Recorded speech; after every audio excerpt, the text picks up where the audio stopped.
Innovation begins with dissatisfaction. You're not satisfied with the level that you are in. You're not satisfied with the kind of products that you're selling out there. How can you make a difference? How can you do something different? And honestly, when you look around you, there are too many people doing what you can do. So you must begin to find that difference, that place that distinguishes you. Welcome to the part 3 of the Entrepreneurship Series. Today we're talking about possibilities mindset, the power of innovation, a hunger to be extraordinary. Starting a business, there's some things that have affected you in your life that begin to show up in your own life when you start your business. Something about background and the effect it has on you as an entrepreneur. I grew up watching leaders, my father, my mother, my aunt. My father and my aunt were great entrepreneurs, and I saw it.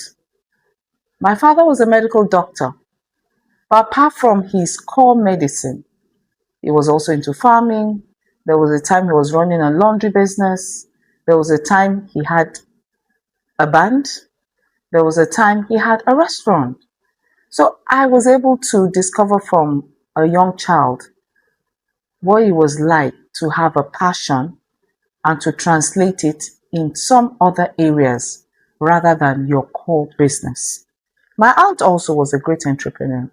She owned a school, the first private primary school in the whole of Kwara State then. And apart from that, she was also a great farmer. She was also a developer. She had lots of investments in houses and properties. And so I grew up with this kind of background, watching people work hard to make a living. And so for every entrepreneur out there, the first thing is you must work hard to make a living. But then what is going to be the difference in your entrepreneurship journey? And that's what we're talking about today. If you're tired of being average, and you should be, if you sense that there is more in you that you are capable of doing, that is the time that you need to move on and begin to do extraordinary things. And you need to share this with somebody who needs to get out of mediocrity. Innovation begins with dissatisfaction. You're not satisfied with the level that you are in. You're not satisfied with the kind of products that you're selling out there. How can you make a difference? How can you do something different? And honestly, when you look around you, there are too many people doing what you can do. So you must begin to find that difference, that place that distinguishes you and gives you that niche that will make you extraordinary. When I became the chair of the chapter in 2001, I wanted to make a difference. I didn't want to do things the way everybody else is doing things. And I think this is where innovation starts from. You must always have a hunger to do things differently. I decided when I became chair, for instance, that look, I was tired of us using a space that wasn't ours. It was time to get our own office as the Oyo State chapter. And I made moves to start that. And that in itself was what geared other administrations after me to follow up this drive. Also, when I was secretary of the Oyo State chapter, we decided that, look, instead of just having meetings all within ourselves, talking to ourselves, how can we as architects really affect the environment? So you know what we did?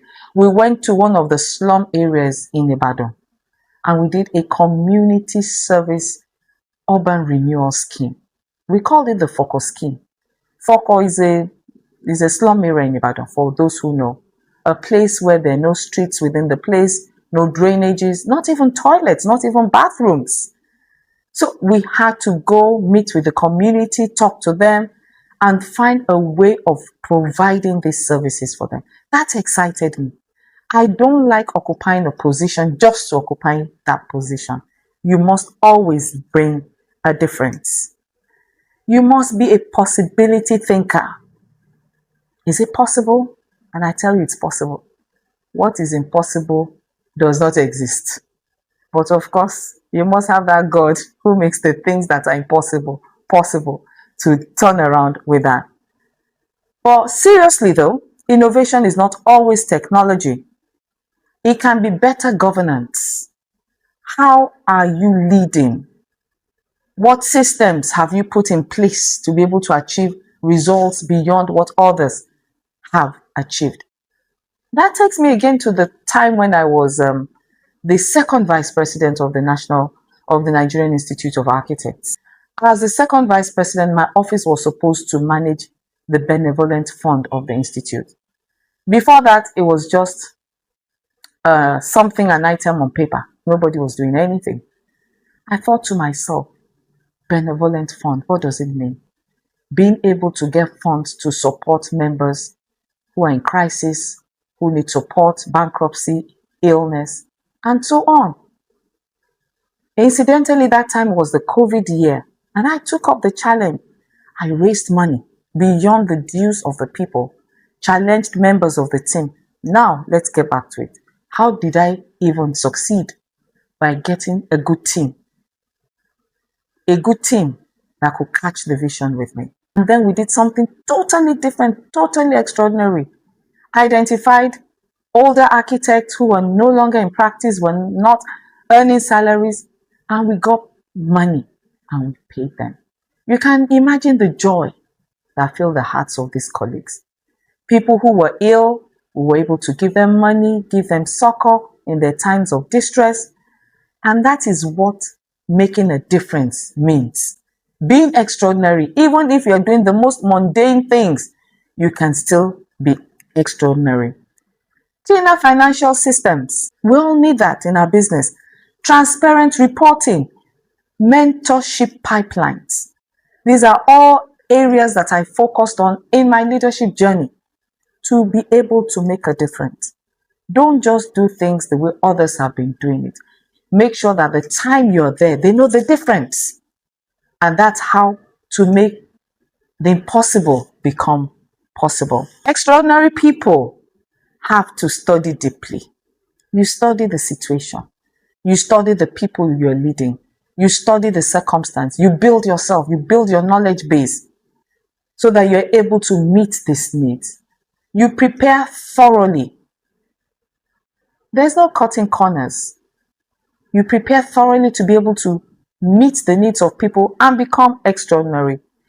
And of course, you must be able to improve continuously. Anything that doesn't improve dies. And I've always learned that a long time ago. And that's why each time, each month, each year, each day, I put something new in myself so that I can become even more extraordinary than I was the previous day, the previous year, in the previous role. Always make sure that you improve continuously. Luckily for me, architecture taught me and trained me to see in my mind's eye. I'm able to see a thing before it even comes to pass. Let me put it like that. It's a spirit of imagination. And you can have that possibility mindset. You can begin to see where you're going even before you get there. You must see what you can get, where you can get before it even exists. But this hunger, this passion to be different, to be extraordinary, must be matched with discipline. Do you have that discipline? You must have that discipline to learn. You must have that discipline to work with people. You must have that discipline to suppress passions and distractions that will not allow you to get to your goal. Amy and Associates, this company that by the grace of God I started 30 plus years ago, is a lesson in innovation and how I was able to change the status quo in many directions. Number one, being a woman, I dared to go into the business, a man's business. Number two, I did not fall back even when things were rough. when things were tough. I read this book that time and it helped me a lot. When the going gets tough, the tough get going. Something like that. And I was determined. Even when things were rough, I knew that that extraordinary me would surpass even all the negative experiences that I was going through. And this company, built with only 2 members of staff, grew in leaps and in bounds. One thing I decided during my journey was, look, as an architect, people want to see, where do you work? What's your office like? What's your home like? Because it is what they see about you that tells the story of what you can give them. So I determined, look, I'm going to build my own office, make it a model office, so that when people come here, they have the confidence to give me even more jobs. And that's what I did. Many of my colleagues, just used to rent offices. They were making their money. They were doing very well.